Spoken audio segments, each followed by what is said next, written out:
September 17 చరిత్రలో ఈరోజు 1948 September 17న Sardar Vallabhbhai Patel Hyderabad నిజామైన మీర్ sir Osman Ali Khan అహంకారాన్ని బద్దలు కొట్టి హైదరాబాద్ రాచరిక రాష్ట్రాన్ని భారతదేశంలో విలీనం చేయాలని బలవంతం చేసిన తేదీ. నిజానికి భారతదేశం స్వాతంత్ర్యం పొందినప్పుడు భారతదేశంలో ఉన్న రాచరిక రాష్ట్రాలకు తాము భారతదేశంతో లేదా కొత్తగా ఏర్పడిన దేశం పాకిస్తాన్తో కలిసి జీవించాలనుకుంటున్నారా అని నిర్ణయించుకునే హక్కు ఇవ్వబడింది. హైదరాబాద్ నిజాం రెండు దేశాలతో విలీనానికి నిరాకరించారు. ఇంకా స్వతంత్ర దేశంగా ప్రకటించుకున్నారు. అప్పట్లో హైదరాబాద్లో హిందువుల సంఖ్య ఎక్కువగా ఉండటంతో ముస్లిం పాలకుడి వద్ద పాలన సాగింది. హైదరాబాద్ కొత్త తలనొప్పిగా మారుతుందని భారత ప్రధాని నెహ్రూ ఆందోళన చెందారు. అయితే ఆ తర్వాత ఉక్కు మనిషి సర్దార్ వల్లభాయ్ పటేల్ ఈ సమస్యకు పరిష్కారం కనుగొనడంతో 1948 సెప్టెంబర్ 13న తెల్లవారుజామున 4 గంటలకు భారత సైన్యం హైదరాబాద్ రాచరిక రాష్ట్రంలోకి ప్రవేశించింది. ఈ సైనిక చర్యకు ఆపరేషన్ పోలో అని పేరు పెట్టారు. యుద్ధంలో 5వ రోజు తెల్లవారుజామున హైదరాబాద్ సైన్యం భారీ నష్టాన్ని చవిచూసింది. ఆ తర్వాత 1948 సెప్టెంబర్ 17న సాయంత్రం 5 గంటలకు నిజాం మీర్ సర్ ఉస్మాన్ అలీ ఖాన్ కాల్పుల విరమణ ప్రకటించి భారత్లో విలీనానికి అంగీకరించారు.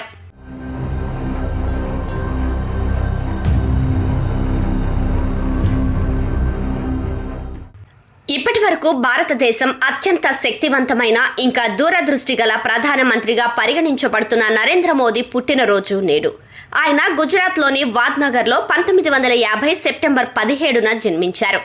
చిన్నప్పటి నుండి ప్రధాని మోడీ క్లిష్ట పరిస్థితులను ఎదుర్కొన్నారు. ఇది ఆయన ఆలోచనలను బాగా ప్రభావితం చేసింది. అందుకే అధికారంలోకి వచ్చిన తర్వాత పేదల సంక్షేమానికి నిరంతరం ప్రణాళికలు రూపొందిస్తున్నామన్నారు. 2014 మే 26 నుండి నరేంద్ర మోడీ వరుసగా 3వసారి భారతదేశానికి ప్రధానమంత్రి అయ్యారు. ఇంకా వారణాసి నుండి లోక్సభ ఎంపీగా ఉన్నారు. స్వతంత్ర భారతదేశంలో జన్మించి భారత ప్రధాని పదవిని చేపట్టిన మొదటి వ్యక్తి. ప్రధాని కాకముందు గుజరాత్ రాష్ట్రానికి 14 ఏళ్లు ముఖ్యమంత్రిగా పనిచేశారు. ఇది మాత్రమే కాదు, మోడీ రాష్ట్రీయ స్వయం సేవక్ సంఘ్ ఆర్ఎస్ఎస్ క్రియాశీల కార్యకర్త.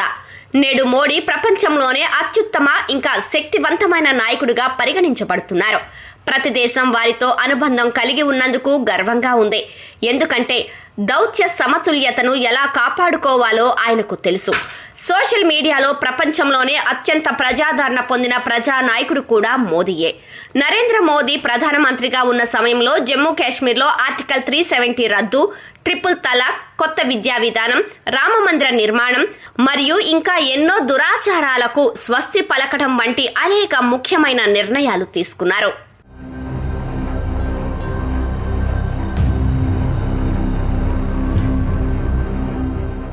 యునైటెడ్ స్టేట్స్ రాజ్యాంగం 1787 సెప్టెంబర్ 17న ఆమోదించబడింది.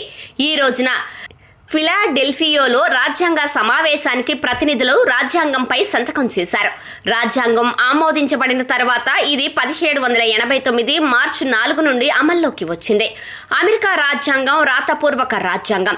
రాజ్యాంగం అమల్లోకి వచ్చినప్పటి నుండి అక్కడి పౌరుల కాలానికి అవసరాలకు అనుగుణంగా సవరణలు చేస్తూనే ఉన్నారు.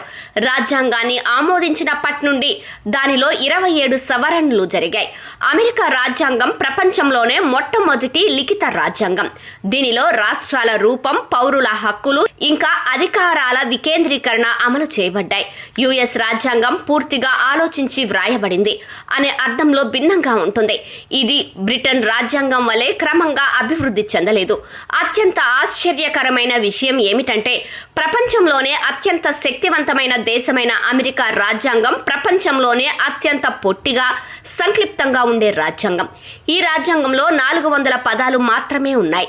అవి 10 నుండి 11 పేజీలకు సరిపోతాయి. ఈ రాజ్యాంగాన్ని రూపొందించేటప్పుడు పౌరుల హక్కులకు ప్రాధాన్యత ఇవ్వబడింది. ఇంకా ఏ పార్టీ అధికారంలోకి వస్తే రాజ్యాంగంలో సులభంగా మార్పులు చేయలేమని నిర్ధారించబడింది.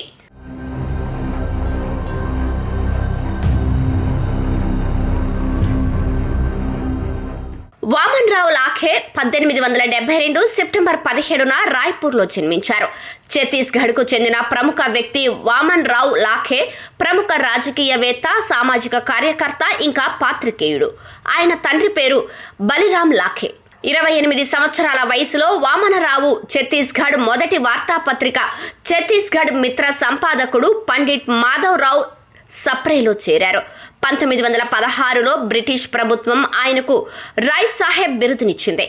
వామన్రావు లాఖే తన దేశ ప్రజల గురించి చాలా శ్రద్ధ వహించారు. రైతులు చాలా దోపిడీకి గురవుతున్నట్లు చూశారు. అందుకే 1912లో తన మిత్రులతో కలిసి రాయ్పూర్ కోఆపరేటివ్ బ్యాంక్ పేరుతో సహకార బ్యాంకును స్థాపించి వడ్డీ వ్యాపారుల నుంచి రైతులకు రక్షణ కల్పించి రుణాలు అందించారు. తర్వాత వామన్రావు రాజకీయాల్లోకి వచ్చారు. 1918లో ఆయన కాంగ్రెస్లో చేరారు. ఇంకా 1920లో నాగ్పూర్లో జరిగిన కాంగ్రెస్ సమావేశానికి మొదటిసారి హాజరయ్యారు. గాంధీ సహాయ నిరాకరణ ఉద్యమం సమయంలో ఆయన రాయ్ సాహెబ్ బిరుదును వదులుకున్నారు. దానికి ప్రతిగా ఆయన రాష్ట్ర ప్రజలు ఆయన్ను ప్రసిద్ధ పేరుతో పిలవడం ప్రారంభించారు. ఛత్తీస్గఢ్లో గాంధీ ప్రారంభించిన వివిధ ఉద్యమాలను అమలు చేయటంలో ఇంకా ప్రచారం చేయటంలో వామనరావు ముఖ్యమైన పాత్ర పోషించారు. ఆయన 1948 ఆగస్టు 21న 76 సంవత్సరాల వయసులో మరణించారు.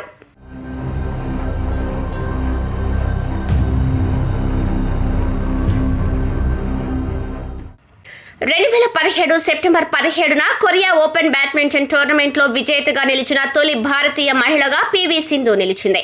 2017లో కొరియా ఓపెన్ సూపర్ సిరీస్లో మహిళల సింగిల్స్ టైటిల్స్ ను గెలుచుకుంది. ఈ టోర్నీ ఫైనల్స్ లో ఆమె జపాన్ కు చెందిన నోజోమి ఒకుహారాను ఓడించింది. 84 నిమిషాల పాటు సాగిన ఈ మ్యాచ్ లో సింధు 22-20, 11-21, 21-18తో ఒకుహారాపై విజయం సాధించింది. పివి సింధు 1995 జూలై 5న హైదరాబాద్ లో జన్మించింది. భారతదేశంలోని అత్యుత్తమ మహిళా బ్యాడ్మింటన్ క్రీడాకారుణుల్లో సింధు పేరు కూడా ఉంది. ఎన్నో టోర్నమెంట్లలో భారత జెండాను ఎగరవేశారు. 2016 రియో ఒలింపిక్స్ లో ఫైనల్స్ కు చేరుకొని తొలిసారిగా బ్యాడ్మింటన్ లో దేశానికి రజత పతకాన్ని అందించింది. 2020 టోక్యో ఒలింపిక్స్ లో సింధు కాంస్య పతకాన్ని గెలుచుకుంది. ఈ విధంగా ఒలింపిక్స్ లో 2 పతకాలు సాధించిన భారత్ నుంచి తొలి మహిళా అథ్లెట్ గా రికార్డు సృష్టించింది. సింధు చాలా దేశాల సూపర్ సిరీస్ మ్యాచ్లలో పాల్గొని విజయం సాధిస్తోంది. అయితే దక్షిణ కొరియాలో జరిగిన కొరియన్ ఓపెన్ సూపర్ సిరీస్ లో ఆమె సాధించిన విజయం మరుపురాని విజయంగా పరిగణించబడుతుంది. భారత బ్యాడ్మింటన్ చరిత్రలో ఈ రోజు సువర్ణాక్షరాలతో లిఖించబడింది. ఎందుకంటే తొలిసారిగా ఒక భారతీయ మహిళ కొరియా వంటి బ్యాడ్మింటన్ సూపర్ పవర్ దేశానికి వెళ్లి ఆ దేశపు మేజర్ టోర్నమెంట్ ను గెలుచుకుంది.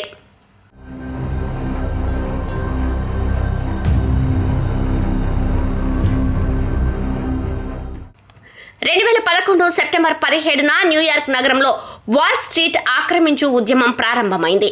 ఇది 2011 నవంబర్ 15 వరకు కొనసాగింది.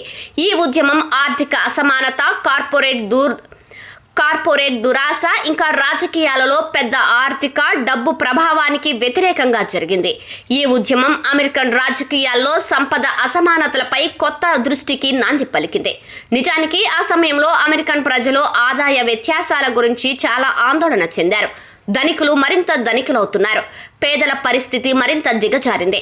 పెట్టుబడిదారుల ప్రయోజనాలపై ప్రభుత్వం ఎక్కువ శ్రద్ధ చూపుతోందని, సామాన్యుల పట్ల ఉదాసీనంగా వ్యవహరిస్తోందని ఆందోళనకారులు మండిపడ్డారు. అమెరికా పెట్టుబడిదారీ విధానానికి కేంద్రమైన వాల్ స్ట్రీట్ లో జరిగిన ప్రదర్శనలో ఆర్థిక మాంద్యం కారణంగా అమెరికా ప్రజలు ఇబ్బంది పడుతున్నారని నిపుణులు అంచనా వేశారు. దేశంలోని మొత్తం సంపదలో 50% అమెరికాలోని 400 సంపన్న కుటుంబాలు నియంత్రిస్తున్నాయని ప్రజలు చెప్పారు. ప్రభుత్వ ఆర్థిక విధానాలు ఇంకా ఉపశమన ప్యాకేజీల నుండి కేవలం 1% అమెరికన్ ప్రజలు మాత్రమే ప్రయోజనం పొందారు. అందుకే మేం 99% అనే ఆందోళనల నినాదం బాగా పాపులర్ అయింది. ప్రపంచంలోని అత్యంత శక్తివంతమైన న్యూయార్క్ స్టాక్ ఎక్స్చేంజ్ ఉన్న వాల్ స్ట్రీట్ అమెరికాలోని ఒక రహదారి.